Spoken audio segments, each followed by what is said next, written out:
নমস্কার বন্ধুরা, মহালয়ের দিনে এই কাজগুলি ভুলেও করবেন না।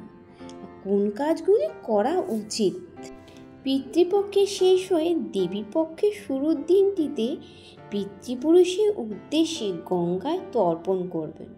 বহু মানুষ আশ্বিন মাসে কৃষ্ণপক্ষে প্রতিপদ থেকে পিতৃপক্ষ শুরু হয়। এক পক্ষ কাল মানে 15 দিন। পরলোকগত বিদ্রোহী আত্মার স্মরণে বিভিন্ন আচার অনুষ্ঠান করেন হিন্দুরা। কিন্তু জানেন কি, এদিন কয়েকটি কাজ করলে আপনার জীবনে ঘনিয়ে আসতে পারে দুর্যোগ। এক, এই দিনটা বাড়িতে কোনো শুভ কাজ না করাই ভালো, অর্থাৎ কোনো বিয়ে অথবা গাড়ি বাড়ি কেনা পরিকল্পনা করবেন না।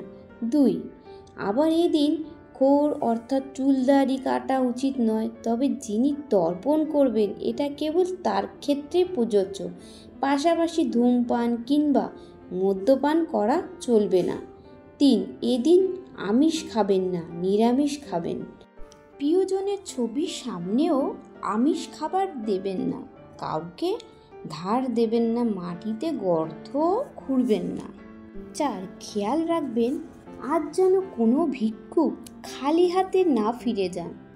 তাকে অবশ্যই কিছু না কিছু দিন।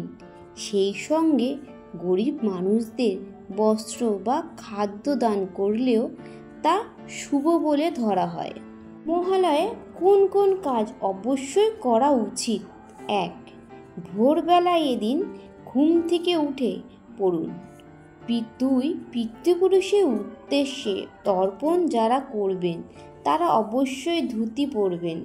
পারলে ভোরবেলা যান গঙ্গার ঘাটে, অবশ্যই খালি পেটে তর্পণ করবেন। 3, যারা তর্পণ করতে পারবেন না তারা পিতৃপুরুষের ছবিতে মাল্যদান করে প্রিয় খাবার দিতে পারেন। 4, পারলে এই দিনটিতে দান ধ্যান করুন। দরিদ্রদের খাবার কিংবা পোশাক দিতে পারেন। 5, পশু পাখিদের খাবার খাওয়াতে পারেন।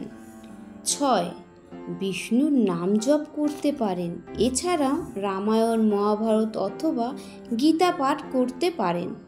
নমস্কার বন্ধুরা।